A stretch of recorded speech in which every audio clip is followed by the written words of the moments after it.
about Ms. Willie Brown, Ms. Montel Williams, Ms. Kamala Harris? Let's talk about it.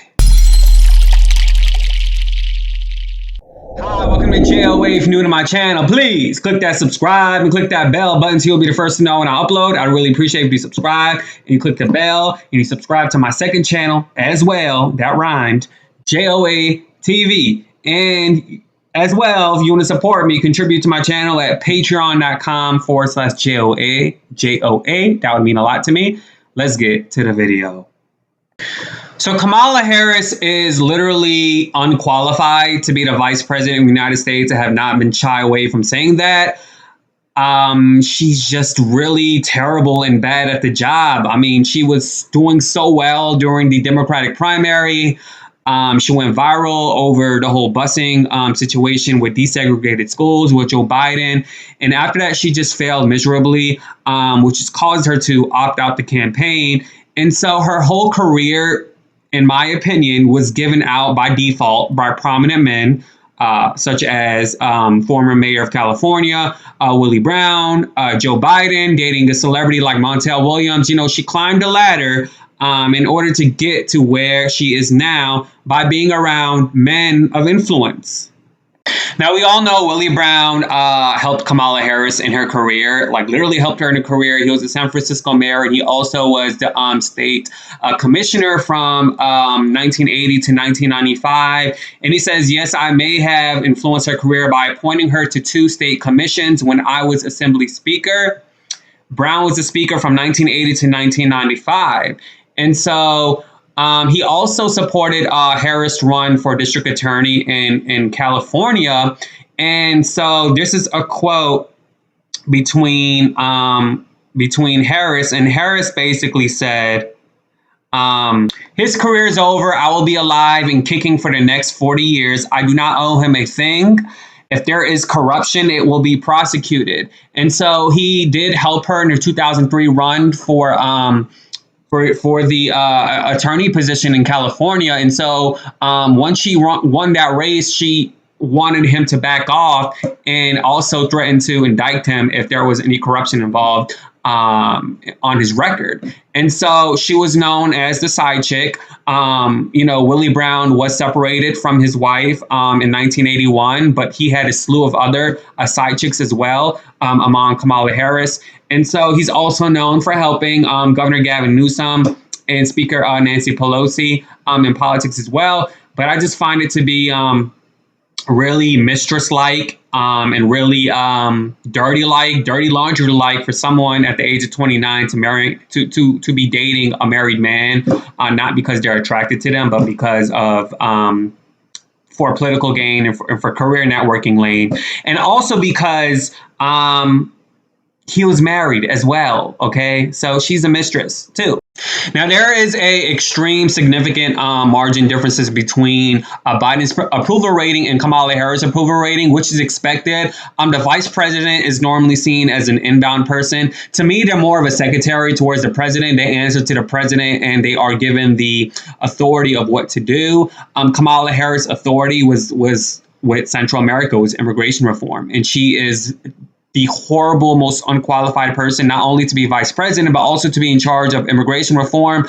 I'm very disappointed in this administration. I'm not Latin American, but that doesn't mean I can't be fair and be empathetic to people's situation. Biden ran his campaign for the soul of America. He ran his campaign on quote unquote empathy and on quote unquote looking at the camera and as if he was talking to every single person watching him who voted for him. And so the whole campaign messages changed once he was elected president. And these people coming into the States or wanting to come to the States to try to seek asylum were told, do not come, by Kamala Harris. And so I just don't think she is qualified for the job.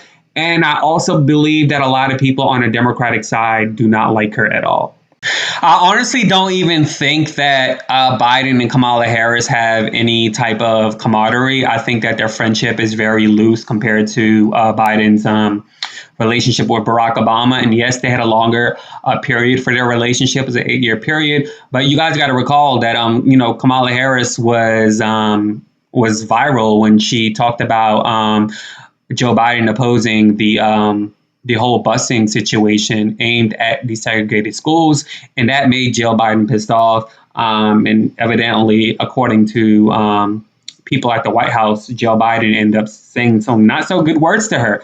And so it's just, she was asked by an Atlantic reporter about that whole situation, and she really didn't answer the question. She says that there's no sunlight or daylight between he and I on the issue of race, on the history of racism in our country, and also what we need to do going forward to fight for equity based on race, gender, and everything else. I still don't feel like people on the left is resonating with her, as a lot of people probably know. Like I said, with the whole inconsistencies between the messaging with her and being in charge of immigration reform, that literally pissed off AOC, pissed off the squad, and they are really the prominent people at the moment of the Democratic Party, and they're only getting stronger. And I personally don't see Kamala Harris rising above the ranks of being president of the United States if Joe Biden decides not to run next election. Her being in charge of immigration reform is equivalent to Jared Kushner being in charge of the Middle Eastern relations and the peace deal. They both suck. They both aren't qualified. And this is what happens when you are a person who dated up and really don't have the rise in the ranks to be in the position you are now, and a person who lacked the effort of being media trained and not answering the question directly and just simply saying, instead of saying, I have not been to Europe, just simply say, I have not been to the border.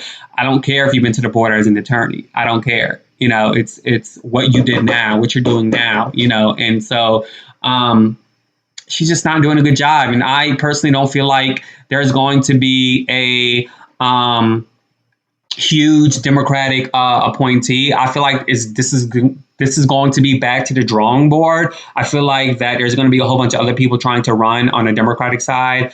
When it comes to that time, Joe Biden is the oldest at 81 years old to be the president of the United States. And I personally don't even think that he's going to run for the second time. And if he doesn't run for the second time, Kamala Harris is not strong enough to rise up to the ranks as the first female president. And I personally do believe that DeSantis will crush her. He will definitely crush her, because it's like, she barely did well with Mike Pence. It was more of an even playing field because Mike Pence is more of a softie. He's very passive. And so Kamala Harris pretty much, did well with him because he's a passive person. DeSantis is not like that. So I personally don't feel like she's going to do any good going further after these 4 years are over. Anyways, that's pretty much, most of the things I want to say about her. Let me know what you think in the comments below. I know you have an opinion. Please just subscribe and click the bell so you'll be the first to know when I upload. Also, don't forget to subscribe to my second channel, JOA TV. Thank you so much for the support so far. Deuces. Yeah!